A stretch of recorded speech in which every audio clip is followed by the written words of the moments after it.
r/Nosleep. Posted by u/eekpeek. I should have never taken a back road to get home.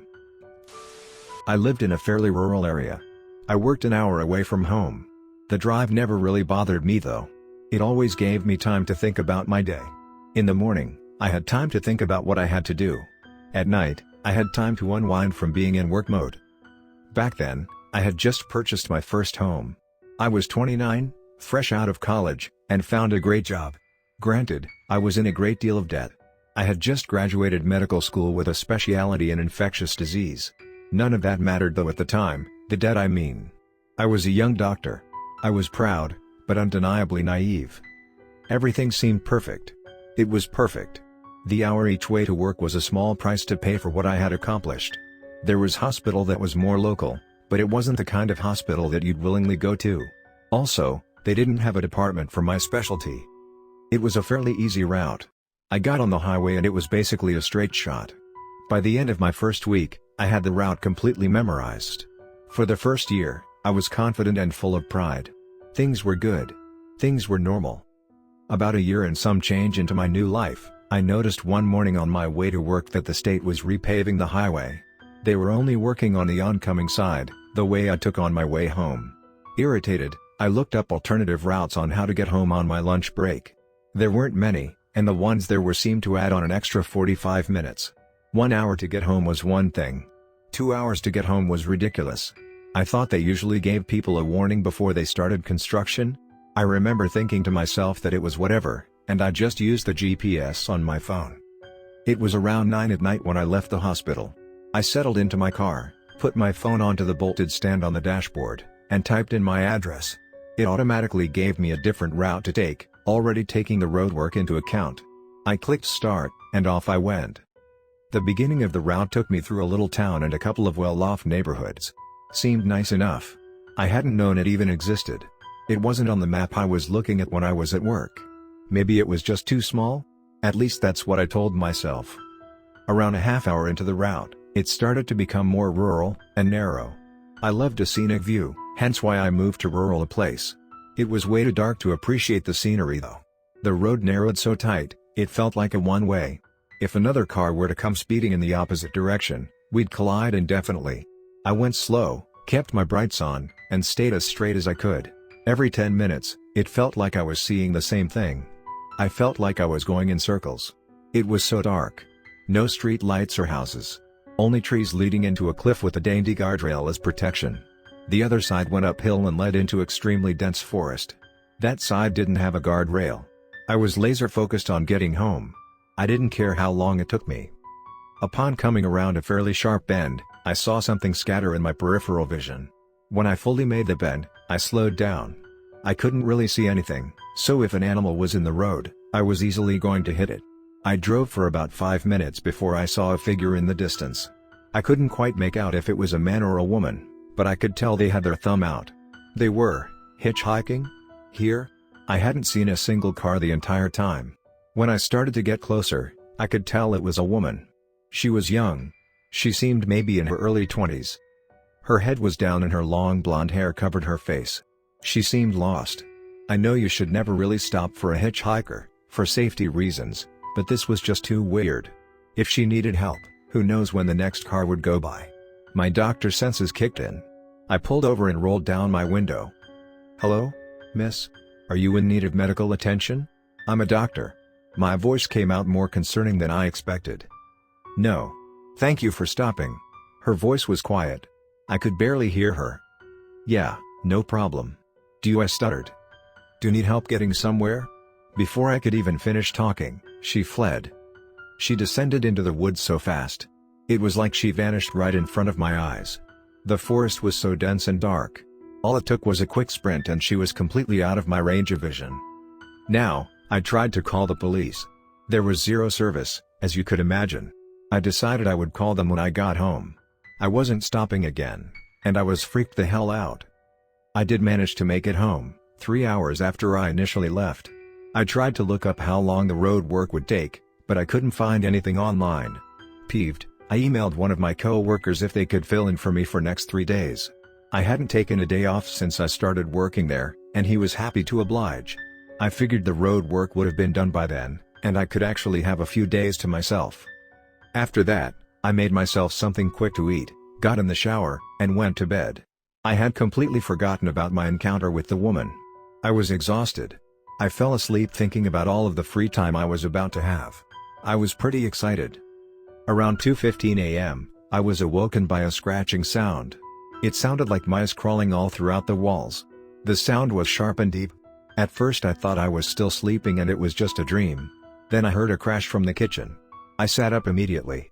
When I bought my home, I also purchased a gun for protection. I never actually planned on using it and knew the bare minimum about owning a firearm. I only got it because I was going to be living alone. It made me feel safe. I kept it in a box underneath my bed. Well, this was the first time I had felt extremely uneasy. I quietly got out of bed and pulled the box out from underneath. I tried to load the gun as quickly and quietly as I could. Once it was done, I listened. No footsteps. No banging or crashing. Just silence. I made my way down the hall. My steps went down in circular motion. It wasn't quite a spiral, and it had a landing in the middle. Directly down my stairs, my kitchen was in direct front view. I had my phone's flashlight pointing with one hand, and the weapon in the other. Walking down the stairs felt dreadful. Like walking down to get reprimanded by your parents but more sinister. I walked down slow, trying not to make any noise. When I got to the landing, I spun around and pointed my flashlight towards the kitchen. I couldn't see anything, so I went the whole way down. Upon walking into my kitchen, nothing seemed out of place. I walked around the island that sat in the middle of the kitchen and stepped on something sharp. I shined my flashlight toward the ground. It was one of my grandmother's antique ceramic plates. I kept them locked in a glass cabinet, and I never took them out. They were more for show than actual use. I flipped on the light switch. Tears filled my eyes as I made my way to the closet that I kept the broom in. Upon walking up to the closet, something else caught my attention. My front porch light was on. Which wouldn't have been weird if it wasn't motion activated. Someone or something would have had to physically come onto my porch to trigger the light. I checked my door. It was still locked. I looked out of my window for a few minutes, continuously looking behind me. After I felt like no one was outside, I grabbed the broom and flicked on every light on my way back to the kitchen. I swept up the broken pieces and threw them away. I put the broom back, checked the rest of the house, and ended up sleeping on the couch with my gun on the coffee table. The next day went completely normal. I actually had time to paint, which I never got to do anymore. I caught up on some reading, did some cleaning, and basically just lounged around. It wasn't until after dinner I remembered the weird night I had previously. It had completely slipped my mind, even though the gun was still in plain view. I hadn't even thought of how the plate got out of a locked cabinet, or why my porch light was on. It all came rushing back, along with the memory of the woman on the side of the road. I realized I had never called the police. I really had meant to. The memory of my weird night became drowned out by the thought of that woman. I wondered if she was okay. I remember thinking how I should have called the police. If something happened to her, I'd feel partially responsible. I decided it would be best to just let it go, as I didn't want to deal with the police. I figured they would think I imagined it from working such long hours. That night, I went to bed like any other night. This time I was awoken by a slight cry.